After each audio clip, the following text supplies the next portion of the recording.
Alors pour moi, c'était déjà un plaisir de participer à cette conférence, surtout sur le thème la presse au service de l'environnement ou de la planète. Alors pour moi, c'était important de soulever l'importance de la conservation de l'environnement, surtout dans le monde où le journaliste joue un rôle important dans la sensibilisation et faire passer les messages aux communautés. Nous, en tant que personnes, les scientifiques, les organisations, nous n'avons toujours pas cette capacité de joindre beaucoup de gens, mais nous savons que les journalistes, eux, ont quand même, à travers leurs différents canaux, des possibilités d'accéder à des gens et faire passer les messages importants. Entre autres, les différentes causes dont nous avons parlé, les causes du changement climatique.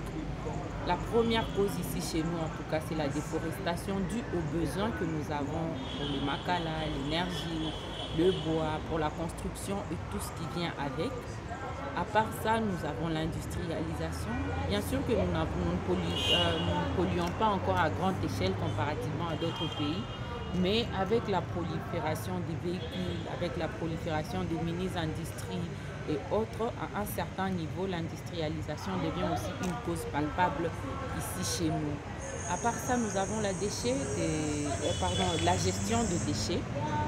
La gestion des déchets, surtout les déchets non biodégradables qui créent un risque tant environnemental et aussi sanitaire. Les déchets biodégradables, ce sont les déchets qui peuvent se décomposer, comme les épluchures de bananes, comme les pommes de terre, certains déchets ménagers.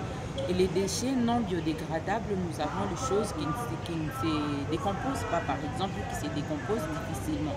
On peut prendre les bouteilles plastiques, les sachets plastiques, le verre dans lequel nous vivons, les porcelaines, le mèche que nous utilisons, tout ce qui est presque synthétique à un certain niveau, c'est un déchet non biodégradable. Et tellement ça reste dans le sol ou dans la nature pendant un long moment, ça va affecter la fertilité du sol, ça va affecter la composition du sol et à un certain niveau affecter la santé de l'homme. Parce que bon, quand on vit dans un milieu sale, on a les risques de se blesser, les risques de maladies, donc et tout ça s'accumule. La première, selon moi en tout cas, la première, ça serait de continuer à s'éduquer d'abord en tant que journaliste, s'éduquer sur les questions environnementales. Donc, ça voudrait dire un peu que vous allez vous ressourcer, vous allez travailler avec des partenaires spécialisés pour avoir de bonnes connaissances qui, à votre tour, vous allez transmettre maintenant à la population. Comme je l'ai dit un peu au début, nous ne savons pas atteindre tout le monde.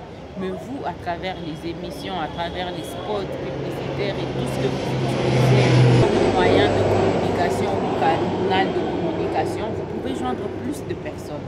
Alors, il est important que vous sachiez de quoi vous parlez, d'où l'importance là de faire de s'auto-former en matière environnementale ou de recourir aux partenaires pour, à votre niveau maintenant, influencer ensuite les communautés ou la population de la ville, la province, pourquoi pas du pays entier.